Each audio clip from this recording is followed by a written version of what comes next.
Theme music, please. Aloha, I'm Mick Kalber. And I'm Bruce Omori.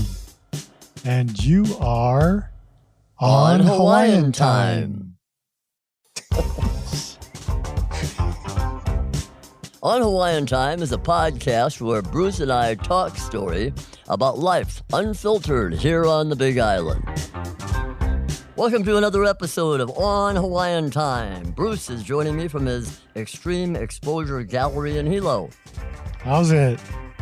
And I'm at home in Leilani Estates with my lovely wife, Ann. Aloha.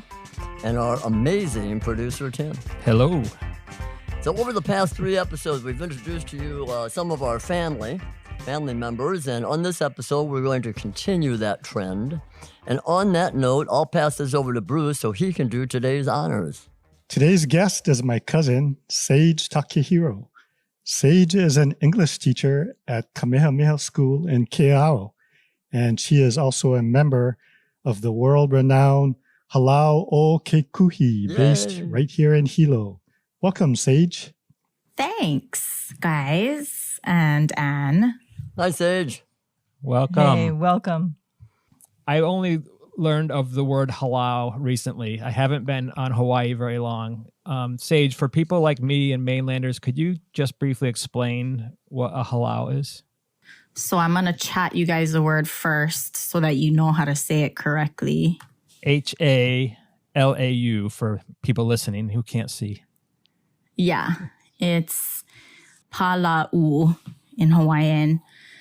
Lau can mean plentiful. Lau also means leaf, like the leaf of a tree or a plant, but it also just means plentiful. So Hālau basically is like a school for a specific type of thing or a specific style of that thing. So you have like Hālau wa'a, right? So canoe halaus, when you go down to Bayfront, you'll see all these different Hālau structures that house the canoes. And each Hālau wa'a has like their own style of paddling. There's Hālau lua. Lua is a form of martial arts. So depending on your Hālau, you'll have a different style of martial arts. And then there are Hālau Hula, which are hula schools. And each Hālau Hula also has their own style of dance. And Hālau o Kekuhi would be what style of dance? Aiha'a. And what does that mean? So Aiha'a is a specific style where it's a bent knee position. You're basically very low to the floor. That sounds painful. Wow, that's... Yeah. But then I'm 72, and at my age, that is painful. I'm impressed. But basically, it's a type of... to aiha'a, ha'a just means to humble yourself. Ha'a is like humility. So the idea is that when you are physically lowering yourself, you're humbling yourself. And through that humility, you then receive the knowledge that you need to receive, basically.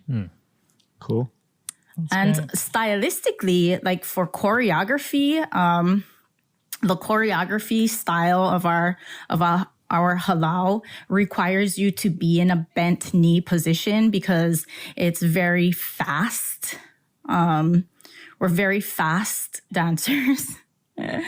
And so in order to execute the motions correctly and quickly, you need to be in a bent knee position. Other Hālau hula, they don't there's certain mele, certain songs that they do that are in the Aiha'a style, but normally some of their basic steps may not necessarily be in that super bent position. So we do a lot of level changes when we dance. And Many halaus do that, and some don't. So, Sage, I've always heard that Hālau o Kekuhi is known as being the keepers of the kahiko hula. I think there are a lot of keepers of kahiko hula kahiko. But they come from a specific genealogy of hula keepers. And I wouldn't say we're like the only halau that practices hula kahiko. Hula kahiko is basically just the style, the traditional style. Right. As opposed to hula awana is the modern style. But hula awana is based on hula kahiko. So the songs, many of the songs that you hear, some of them are new songs, but many of the songs that you hear that are danced in the awana style are actually modern renditions of traditional chants. And the motions are also modern renditions of traditional motions. Sage, how did you get involved with Hālau o Kekuhi? So I quit ballet in like 7th or 8th grade. My mom was a ballet teacher. And I didn't want to dance ballet anymore because I was, going through puberty and growing leg hair, and I didn't want to wear tights in the hot, humid Hilo weather. It was very uncomfortable. So I was just over it. And then, so I went maybe like one school year kind of trying to quit ballet. And I ended up like smoking weed, and my mom found my weed, and she was like, all right, you're either going back to ballet or you're going to hula, make a decision. And I was like, well, I'm over ballet, so I guess I'll go to hula. And I did. Awesome. So I danced throughout high school, and then I left for college. And then I came back. And when I came back, I danced again. I went back to Hālau. Actually, that was like one of the first things I did when I moved home for good. Like before I even saw my grandma. But other than that, before I even saw any of my family members or friends, I went to hula practice. Wow. I had the opposite happen. I was in ballet, and my mother, I wanted hula so bad growing up in Kailua. And so she put me in ballet for one session. I learned my redo pu, and I was so bad that she put me back in ballet. So I had the opposite process of I was better in ballet. So that's great. Well, I find that ballet makes me a better hula dancer, and hula makes me a better ballet dancer because they're both based on the same fundamental concept, which is this lower bent knee position. So ballet requires straight knees a lot more than hula does, but they both require the knees to bend in order to execute the motions. So they're similar in that sense, yeah. You say that there are others halaus that do kahiko, and I know there are, but I think that Hālau o Kekuhi is the halau doing kahiko hula. That's just my opinion. So I love you guys. I wish I reviewed my notes, my hula notes. Auntie Nalani, actually, we've been having our hula practice under our COVID-19 quarantine. Has become Wine Wednesdays. So since we can't meet to practice hula, we Zoom every Wednesday, and we still have class, but it's kind of more of like a academic kind of a thing where we look at the history of our halau and different halaus for specific things, and chants and different types of chants.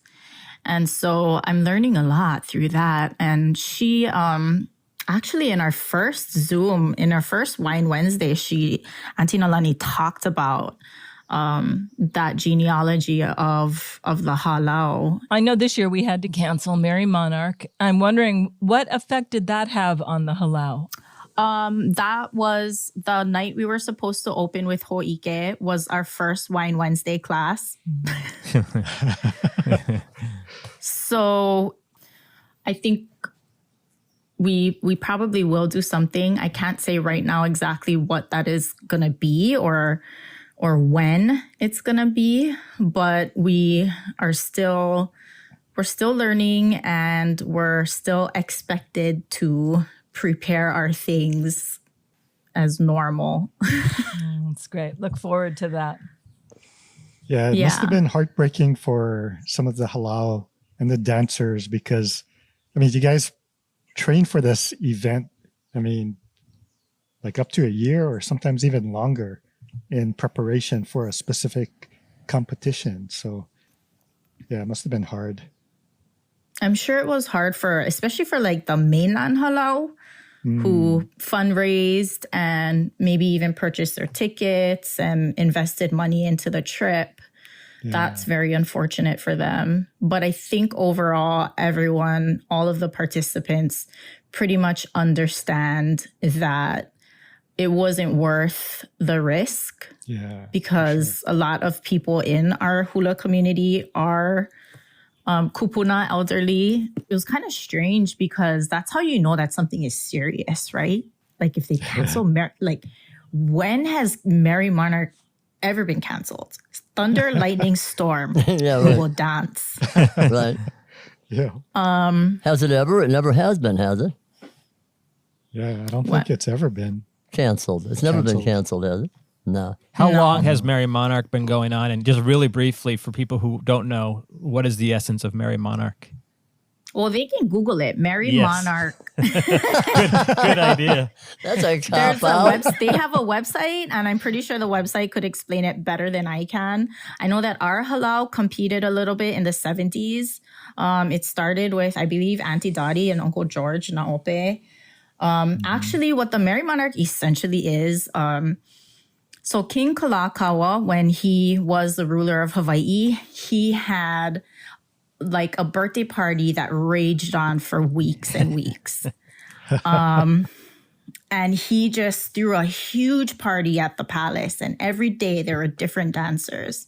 So we honor Kalākaua because what he did is he basically held his ground in a time where missionary and foreign influence was increasingly patronizing the Hawaiian culture and the Hawaiian way of life and the way that we related to each other and the way that we related to our environment.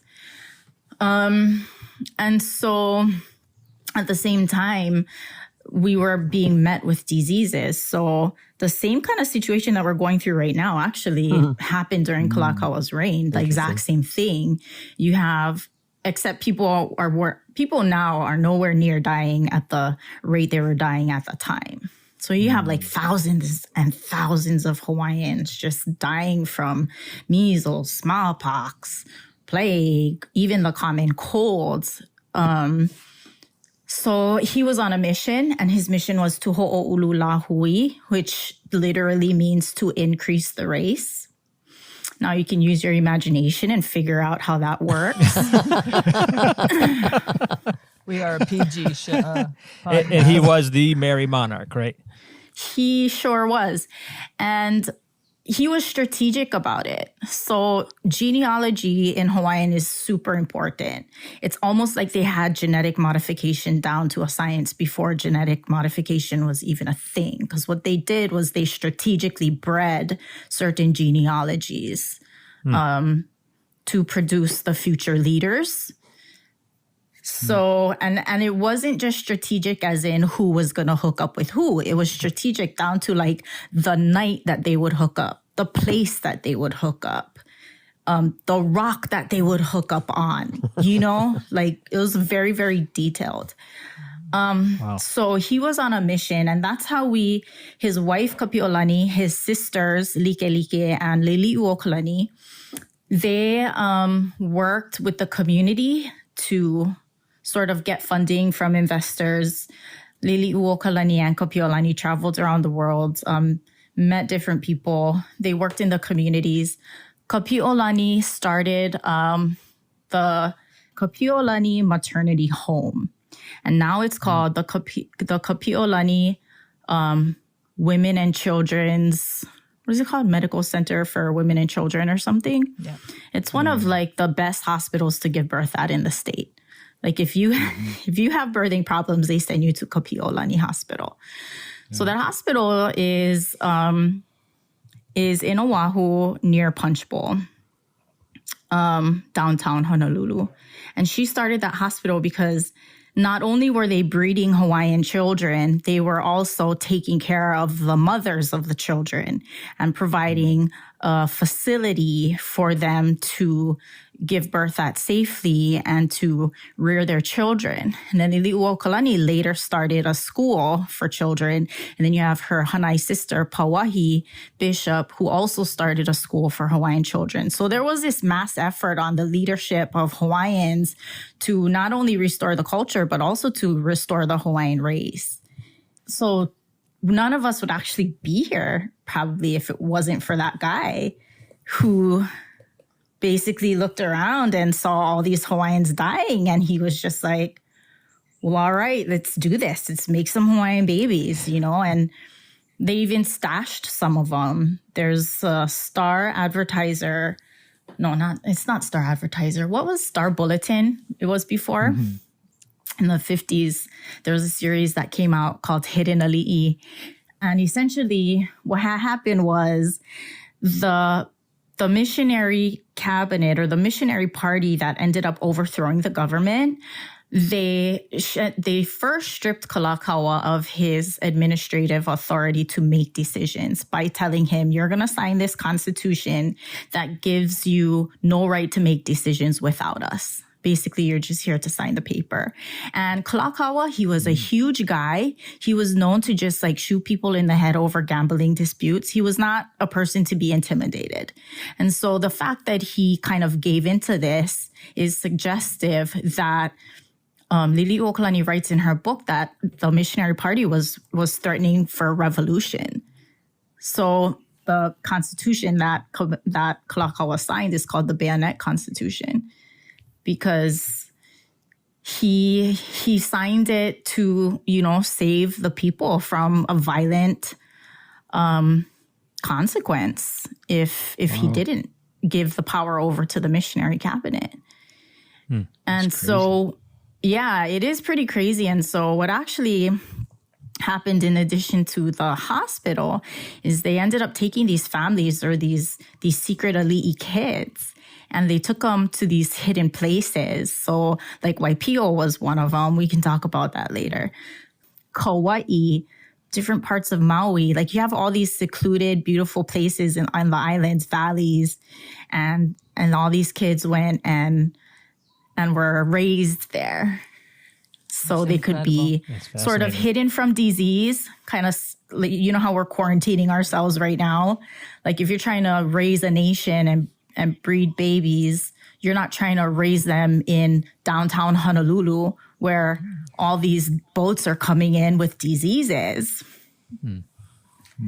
So they sent them out. And a lot of Hawaiians today are products of that movement.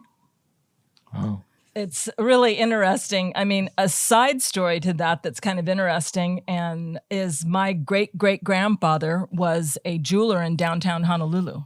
And he made David Kalākaua's coins and his buttons and his pins for his army. So, I mean, it's just kind of interesting to have that connection, and I love hearing stories about the part of Hawaiian history that I did not learn about in 5th grade, 6th grade in elementary school. I mean, I love hearing these stories. It's a better, clearer picture. And so I really appreciate you sharing these with us. Yeah, we were taught so differently. I mean, what was considered the true history definitely wasn't. Yeah, it's called revisionist history. But I think, for sure. I believe the Merrie Monarch Festival was created in wake of the 1960 tsunami disaster in Hilo.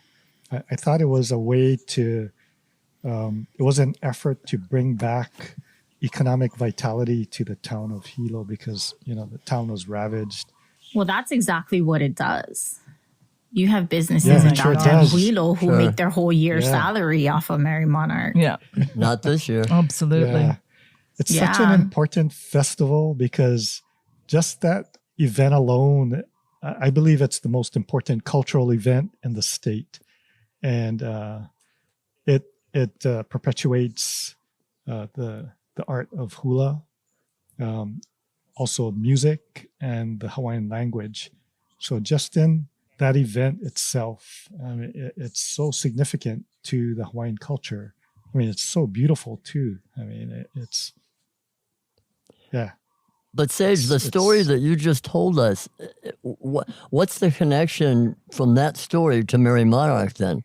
I mean, I know David is the honored So king. so David's efforts to grow the nation or to build the nation included the arts.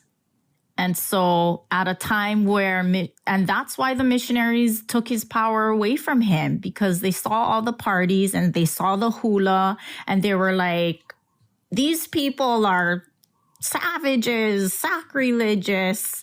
You know, they started getting all Christian, and what ultimately ended up happening is that it was a little bit about the money, because that's how the government was overthrown, is that Liliuokalani, when she did ascend the throne, decided to put a restriction on the boats that could dock in Hawaii. And because of that, they charged her with treason. And it would have, and so the missionary party who overthrew the monarchy, these are the kids and the grandkids of the original missionaries who initially came to Hawaii and developed the written language, and who were given land to live on. And so their descendants Very ultimately interesting. became businessmen. They turned the land into sugar plantations. And when the Ali'i wanted to protect their people by restricting visitors, kind of sounds familiar, yeah. They It sure does. Huh? they took her out. They overthrew her because it wouldn't have been good for business. You know, that sounds like a great documentary, Tim. I think you should start working on that. Got my hands full with one already. Imagine that. Ali'i translated roughly just is royal. Or Ali'i royalty. is, I wouldn't say royalty. Ali'i is a leader. Mm-hmm. And there are different levels of Ali'i. There are different types of Ali'i.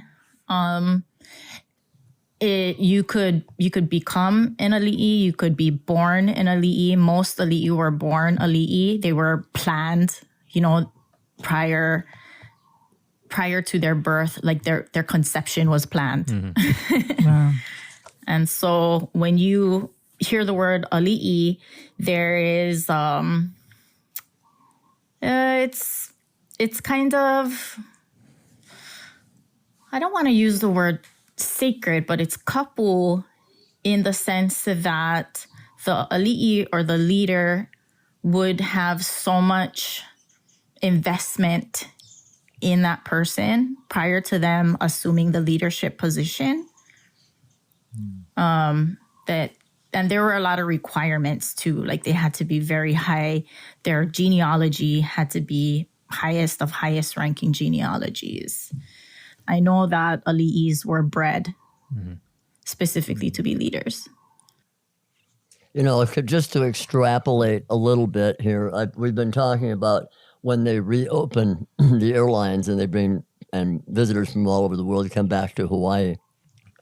We're hoping that they do it correctly, obviously, that they do a good job. But I'm very fearful that, and I only semi-jokingly say that could be like Captain Cook bringing the diseases to the islands. You know, when they reopen it, if they don't do it right, we've kind of dodged the bullet here. Not to drift into a COVID conversation, but what you're talking about, there's parallels there, and it's scary to me because we only have 76 cases on the Big Island, nobody even hospitalized, and they open it up and people start bringing it here. Look out, scares me. Well, I think that the COVID-19 is just the icing on the unhealthy cake that tourism has been feeding us since it was established. So it's unhealthy in the sense that it's so driven by capital. And I think by this point in humanity, everyone pretty much understands that capitalism is unhealthy for our environment. And so any kind of or form of capitalism is going to be unhealthy wherever it is. Well, that leads us to an interesting topic, Sage, because particularly in this COVID-19 era, I've been hearing the word sustainability all the time, especially here in Hawaii. And that's sort of I guess part of that is the fact that tourism isn't here anymore. People are seeing that Hawaii is so reliant on tourism. They're talking about sustainability and other ways to drive the economy and to make things work here. When we talk about sustainability in Hawaii, what do you think of? I think of limiting the amount of people who can live here.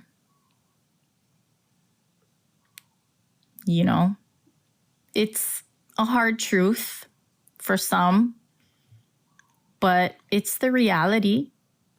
An island can only sustain so many people with its natural resources at the rate that we are going. Yeah, very true. If we are going to continue to let people live here. So, like, for example, my baby daddy builds these really beautiful, expensive homes. And I'm always like, local people aren't going to be able to buy those homes, right? So in his mind, he's like, well, I'm just going to make enough money so that I can build those rentals for people who need the affordable housing. And that's the biggest problem, is that we allow people who don't live here to purchase property and not live on it. And it forces the local people or the residents to have to compete with real estate prices that they don't make the income to meet. Mm-hmm. So sustainability can mean so many different things. Sustainability is not just growing your own garden in your backyard. Sustainability is energy. How are we going to get energy? How are we going to keep the lights on? How are we going to have clean, fresh water for everyone to drink? Now, the ancient Hawaiians, they had this figured out, and they were able to sustain millions of people. But they had it down to a science. So problem is, when Christianity comes or other cultures come and impose what has worked for their environment on our environment, it doesn't work here because we do not live in the Middle East. We do not live in Europe. We do not live in Ireland. We live basically on the tip top of the equator. And so our environment here is very different. And we can learn from other cultures. We can see how people do things. But ultimately, we have to be in alignment with our own environment in order to make sustainability possible. Because if we keep trying to align ourselves to other people's environment, it doesn't make any sense. That's just stupid. So tell us how you really feel. Really? I love it because years ago, I used to come to the Big Island when my brother lived here, and I loved it. Old Town Hilo was just so perfect. And I moved from Oahu specifically to get away. I mean, I had that mentality in high school growing up, like, pull up the bridge, we're full, no more people, and coming to the Big Island where we've got space and we've got, land. But yet, keeping the reality of now, if we didn't have boats coming in, how could we sustain what we've got here, and it's people doing what needs to be done. And I mean, we talked about this in other episodes. You step up and you do what you need to do. But it is interesting. And I always laugh when I hear someone who's recently moved here and say, well, in Arkansas, we do it like this, and it's like, well, maybe it's time to go back to Arkansas, Yeah, guess what? We're in Hawaii. So it's real interesting. I appreciate where you're coming from. Yeah, what's really interesting to me is that the Hawaiian culture used to do aquaculture and their methods of growing agricultural crops and everything. I mean, that's what we're kind of going back to. So it's really strange how, the ancient Hawaiians were practicing sustainability, and now we find ourselves going back to exactly what they did way back then. I mean, isn't it amazing? Well, it's necessary. It is. It's necessary. And I think that people are starting to realize that because other people around the world are starting to realize that about their environment. Yeah. You got guys in the Bronx. What's his name? Something, Elon Musk's brother. He's doing these container farms. Yeah. So he gets these huge mats in containers and he does hydroponic farming in these huge mats and containers in the middle of New York City. And so even people who live in the city are starting to realize hey man, this whole consumerism thing is very unhealthy for us. And we're not going to make it if we continue that way. And we have an opportunity right now to do something different. Coming out of this pandemic, a lot of people have woken up to exactly what you're talking about, and if we do it right, maybe we can change things around.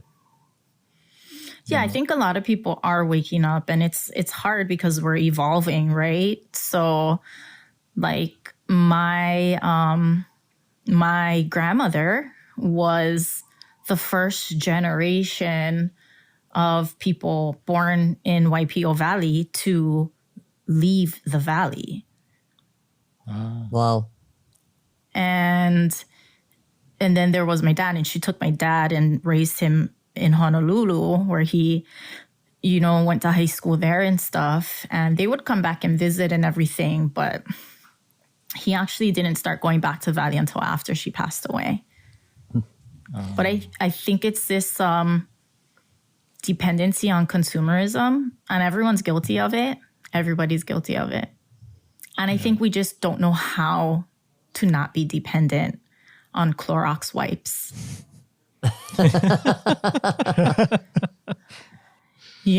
Or base dish soap, Dawn soap, things that we use every day in our lifestyle.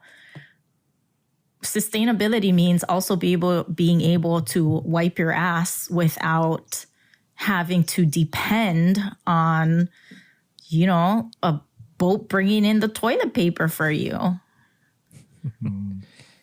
When you look at the different levels of sustainability, you got to look at everything from this hole to the other hole. You're not just looking at agriculture. Yeah. You're also looking at things like waste management. Yeah. Our mixed recycle is no longer anymore because Trump ruined our relationship with China. So they're no longer taking our mixed recycles. So every single bottle of laundry detergent that we buy is going to go straight into our island in the dirt.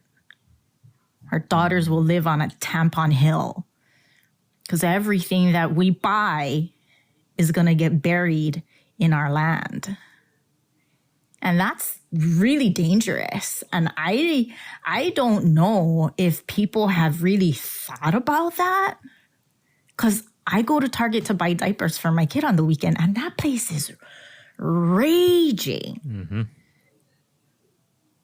You just need to wait in the parking lot for 30 minutes just to get a parking super far away. So we're so dependent on consumerism. I think it's going to take a lot of mental conditioning to get us to a place where we have a minimal dependency on imported goods. Sage's two-hole paradigm. Absolutely. Cool. You're right. You're right. Yeah. Yeah, civilizations cannot. You've never seen a civilization exist on planet Earth without some kind of infrastructure that filters water, whether it's fresh water or wastewater. Yeah. And so, as a functioning society, we need to figure out those kinds of things. Responsibility. Well, that's one of the beauties about East Hawaii. We have water. For now. God knows we have water. Speaking of water, I need to get some coffee. Coffee. More coffee, Bruce? Coffee break. Bruce needs Coffee coffee. break. All right, Bruce. Well, while you're getting more coffee, this is a good opportunity for me to explain that we receive a small commission if you buy anything we promote or endorse on this podcast at zero cost to you. And we always link those products on our website. And Sage, you may be clever enough to figure out this is a thinly veiled attempt at an advertisement we're doing here. Because Bruce, I know what coffee you drink. What kind of coffee are you drinking? Yeah, I drink Ka'u Mana, which is 100% Ka'u grown coffee. That's your brand, Mana? What's the story with that? Yeah, Ka'u Mana. I've been drinking coffee since I was a kid, and I just love coffee. I used to be hooked on Kona coffee, but then I tried Ka'u coffee, and Ka'u coffee is smooth. Yeah, it's really good. He sounds like a salesman, doesn't he? Yeah, Bruce got me a bag of his Mana coffee yesterday. I drank it this morning, and it is really good. And I have a total conflict of interest here because we're going to start selling Bruce's coffee on our website. So this is completely biased, but it really is good. And we just thought, hey, Bruce drinks this stuff all the time. He drinks it way too much, actually. So let's give people an opportunity to buy that coffee, support Bruce.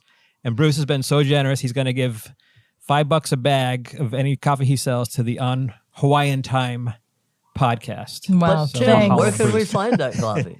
On HawaiianTimePodcast.com There you go. in our merch shop. Nice. Thanks, Bruce. You're welcome. Yeah. Hey, and while you're there, you could pick up an On Hawaiian Time mug. Yeah, you can get your coffee mug to go with your coffee. There you go.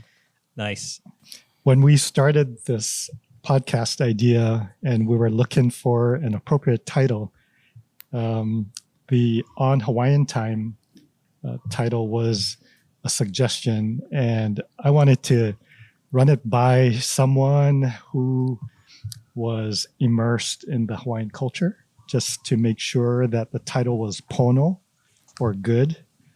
So I gave Sage a call, and she thought it was a great idea. It was a great title. So I'm glad, because I'm always running on Hawaiian time. That means running late, always, just like today. And that's a good thing. So Sage, I Must know run in you the brought family up- then, Bruce? yeah. Yeah, exactly. Yeah. One of the things that came up when we brought up that title was like, I've never actually heard the expression on Hawaiian time, but I had heard the expression on island time. And some people think, oh, that's derogatory. That's something you wouldn't say because you're picking on somebody for being late or taking it slowly. Or being lazy. Yeah, but I always took that to mean a very positive thing. Like you're being very deliberate. You're taking your time.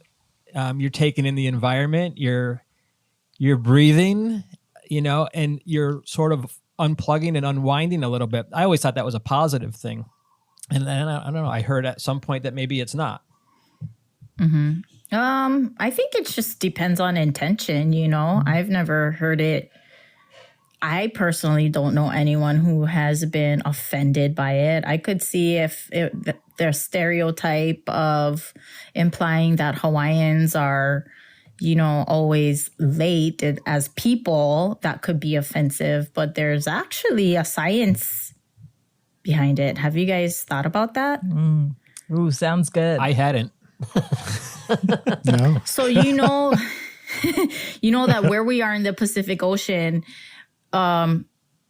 we're like, relatively between the continental United States and China. How is it that the continental United States is 4 hours ahead of us, right? And then Japan is like a day and a half ahead of us, right? Yeah. So today, right now, is tomorrow in China. So the science behind it really is that Hawaiians, I guess the way that, I don't know how, is there a name for this type of science that determines how we tell time? Do you guys know? Google it. Google it.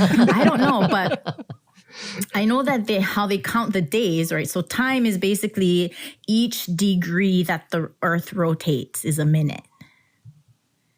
And so you add those degrees up and you get like your average hour or minute or 24-hour day, whatever, right?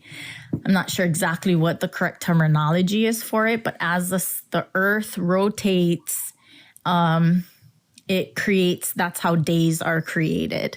So that's how time is created. So somehow, some way, someone decided that Hawaii would be like the last part of the rotation. Yeah, perfect. Because I like it. I wouldn't want to get up any earlier.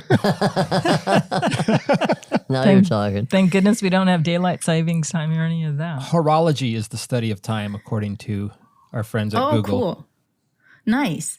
And then the other scientific thing I feel like too is it has a lot to do with heat and humidity. So we are closer to the sun than other areas in the world because we're on the equator, right? So we're hotter. Naturally, our temperature is warmer. And whenever you have heat, you will have moisture. And so although we may not see the moisture in the air every day, all day, we think of moisture in the air as rain, right? But the Hawaiians believe that there's always moisture in the air. And the English word for that, I believe, is humidity. So when you're hot and moving in a space that has moisture in it, you probably will move differently than an organism or a molecule that is living at a colder temperature or a drier temperature or a drier climate. So I think it just has to do with chemistry or whatever, how our bodies sort of react to the environment that we're in. So we're a science-based podcast, right? I always thought that on Hawaiian time just meant casual, show up whenever's. Yep, exactly. So it's okay. Well, we are products of our environment. Yeah, so. Sure. I think that makes a lot of sense. And I think someone quoted saying, better late than never, which I love that. Just as a disclaimer, we are not scientists. Mm-hmm. We are Googlers. But we play one on TV. Sage, can we get back to something you were discussing earlier in the episode regarding Waipio Valley? In your connection there. When I first came to visit Hawaii, my wife and I drove to the Overlook, which in it is stunningly beautiful. But I was told you can't go into Waipio Valley as a visitor unless you've been invited by someone who lives in Waipio Valley. And there seems to be this mystery, an aura about Waipio Valley. And you seem to have an intimate connection to Waipio. I mean, obviously that's not necessarily true because there are visitors driving down there every day when they shouldn't be. I think my next political move is to restrict drivers to residents only, because it's really, if you don't know how to drive down there, I have been going down there my whole life, and my dad and my baby dad won't let me drive when the kids are in the car. So there's a physical issue why people shouldn't drive down there, but there's also a cultural issue. Well, culture is physical. I think that people misunderstand. I think we got to go back to the basics. The root word of culture is our way of life. And our way of life is governed by how we relate to our environment. And that's very physical. It's 100% physical. So we have to remember that. We cannot let these, the mythology of these terms kind of take us away from the reality of it.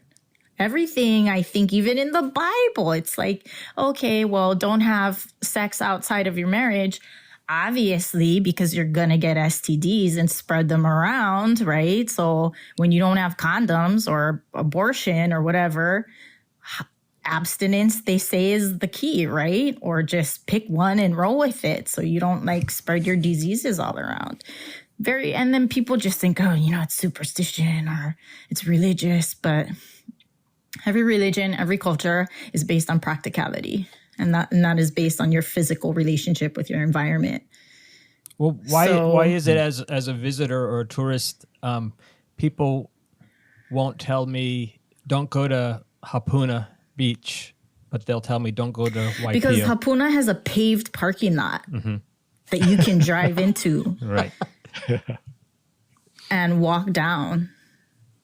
Waipio is not a safe environment.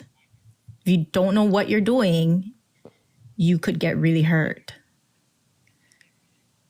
When I was in college, I asked my grandmother to share with me some olelo no'ea, or some proverbial sayings about Waipio Valley. And she shared with me one that she heard her uncle tell a visitor, a tourist, when she was a young child. She said that a visitor came and asked her uncle how to get to the beach. And he responded to that visitor in Hawaiian.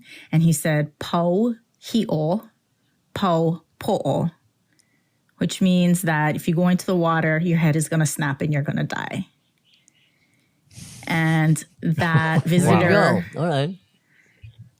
And that visitor did die at the beach. Whoa. No way. Wow.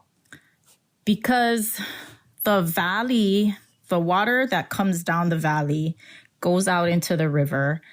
Any scientist will understand the concept of a riptide, right? So you're having this water rushing down a river, rushing through a river into the ocean, and that ocean is breaking into the river. And so what you have is a really gnarly undertow. The water pressure is colliding, causing a riptide. So a lot of people drown in riptides because they don't know how to swim in it. Initially, your instinct is to swim to the surface. But when you're trying to survive a riptide, what you have to do is swim down under the current until it passes, and then you can get up. Because if you try to go through the current while it's colliding with the incoming waves, you're not going to make it. You're going to get sucked out. So a lot of culture is practicality. Yeah, totally. And respect. 100%. And the road there is a really, really old road. My uncles dynamited that road. they really? dynamite. It was a horse trail before. Sure. And it wasn't paved. And my grandmother used to walk up this hill every single day to go to school barefoot. She would ride her horse to the river, jump in a canoe to cross the river, and then walk up the hill to go to school every day.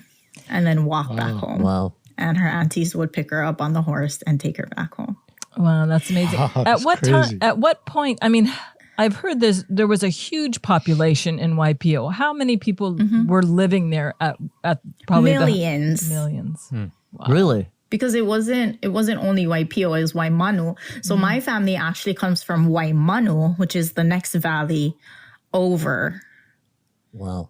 And then there's a series of valleys until you get to Pololu, which is in Kohala. Yeah. Yeah, I've done that hike. I can't imagine living in there. That is incredible. Oh, it's beautiful. Oh.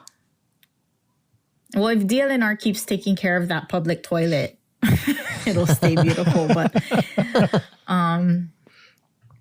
Yeah, Waimanu is beautiful. And so, yeah, that's where my family comes from. And I think just in general, I think anybody probably should not venture into an area that is unstable and they're not familiar with without having someone who is familiar with the area kind of go down. Just a safety precaution. When I was living in China, there was a little hill that I lived at the foot of. And I wanted to go hiking up that hill. It didn't seem like a big deal. But people were telling me not to go because it's not safe for women to be hiking in the nature by themselves. And so I wasn't very headstrong. I was like, all right, if the local people are telling me that, I'm going to listen to the local people. So I always went with friends. There was always like a group of us who went. And those are the people who either had gone before or have lived there longer than I have. The road going down to Waipio is one of the steepest paved roads, at least a mile in length. One of the steepest roads on the planet. Wow. Yeah. There was local people from Oahu who drove down, and they drove through the river road, and they still had water in their engine when they were driving up the hill. Their truck stalled out in the middle of Waipio, the hill going up. Wow. And it was in a part of the road that was so narrow, no one could go around. So we all had to stop. They were like, and Waipio on during the day, it can be very busy.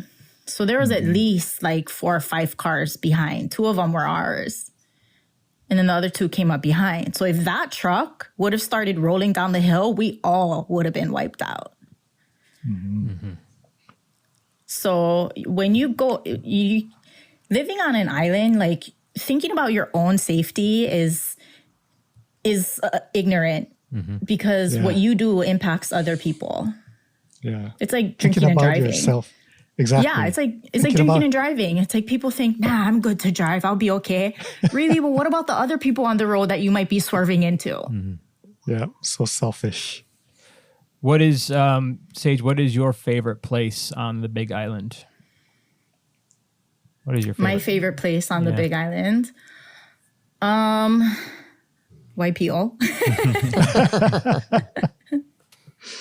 Yeah, it's one of mine too. I mean, it's so beautiful. I think so. Yeah. Yeah, I think like that's God's probably country. my favorite place on the Big Island. Yeah. How about you, Bruce? Oh, it's got to be. I mean, there are 3 places on the island that I really love. Waipiwa is one of them. Summit of Mauna Kea is the other, and then Kilauea, of course, is. Why, Bruce? Why do you like favorite. Kilauea so much, Bruce? Let me think. Has something to do with that orange stuff. Yeah, I lava it. Oh, man. This is something that our family has an issue with. Like, we make stupid jokes that we think are super funny. I'm glad I don't do that. Even What did one volcano say to the other? I don't know. You're hot. And you guys say my jokes are bad. Oh my God. Any more, Bruce? Well, wait a second. Want to get it out of your system? Do we have a joke monitor here? Is the joke monitor in attendance? Yeah. The joke police? Apparently, I am the joke police. I have the last say because I edit the podcast, and some people don't like it when jokes don't make the final cut. I have a joke, but I'm afraid to even tell it, you know? What's your joke? I want to know your joke, Mick. Well, what was the first thing that Adam said to Eve in the Garden of Eden? Oh, this is going to be good. I have no idea. Stand back. I don't know how big this thing gets. I'm sure that'll get cut. You don't have to worry about it, Sage. It will never show I up. gotta be honest with you. I don't really get it. Hello. I mean, I get it, but Hello. Andrea will explain it to you no, later. I understand, but like, Is it a joke or is it? Never mind. It's fact. It's historical fact. You see why I have a problem? This is the joke police over here that's saying, I don't get it. Show of hands. All right, let's have a democracy. Show of hands. Should that joke stay in the episode? Mick's hand is up. Sage hands is up. Bruce is not. Ann is not. Oh, and I'm the tiebreaker, I guess. But it's okay to leave Bruce's joke in. See what I'm up against? Bruce's are so tame, though. I guess I don't know. Is Mick's tame? Or? Okay. Your call. All I can do is provide the material. You know, if you laugh, you laugh. I haven't once cut a joke where I was in the minority in terms of. We always vote, right? Sure. I mean, let's put that one in. I want that one. Oh wow! Annie's changing now her you're vote. gonna patronize me, huh? No. Oh my God. If the majority votes yes, and right now the majority's voted yes, it stays in. My goodness. Wow. Okay, that's how it works. Good enough. Yep. Sage, thank you so much for joining us. Thanks, Sage. That was great. Mahalo, Sage. Yeah, for sure. I wouldn't mind doing this again and have interview questions for you guys. Ooh, sounds good. I like sounds that. Good. Hey guys, Tim here, inserting a little edit into the show just to let you know that you've only heard half of our conversation with Sage. We spoke for nearly another hour, and you can hear the rest of that conversation in our next episode, episode 8. Here's a little sample of what you'll hear. That oral tradition is one of the canonical pieces in Hawaiian literature. And it's been dismissed as mythology. It's been dismissed as legend, like a lot of other Hawaiian stories. And I'm so blown away that the 2018 eruption happened the way it did, because the way that the story is told, the way that the Hi'iaka Ika Poliopele story is told is exactly what we seen with the 2018 eruption. Now back to our closing traffic of episode 7. So hey guys, another episode in the books. Don't forget, we're running a contest through May 31st, 2020. Go to onhawaiiantimepodcast.com and click on the contest link. The winner gets a $100 Amazon.com e-gift card. I want one. Not for employees. Oh. So you guys want bonus content? Well, go to the very top of onhawaiiantimepodcast.com and sign up for our email updates. We'll give you a free trial of OHT Plus through the end of June. You'll hear the bloopers and a lot of other stuff that we're embarrassed to even put out, but we're going to be chatting about before we actually start the podcast. I can't believe we're doing this, but this is all up to our illustrious producer, and we love you guys. And occasionally we'll give you some information regarding coupons that'll give you discounts towards our merchandise we make available on our website. That's on hawaiiantimepodcast.com. You can also support us by buying some of our stuff, including my coffee, and an On Hawaiian Time mug.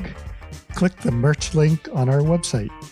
We want to give a special thanks to Joel Marcus, who designed our logo, and to Jamie at Silverline Sound. Hey, so if you haven't subscribed to this podcast, please do it now on Apple Podcasts, Google Podcasts, Spotify, or wherever you get your podcasts. It helps us attract advertisers, and we need that to keep this podcast going.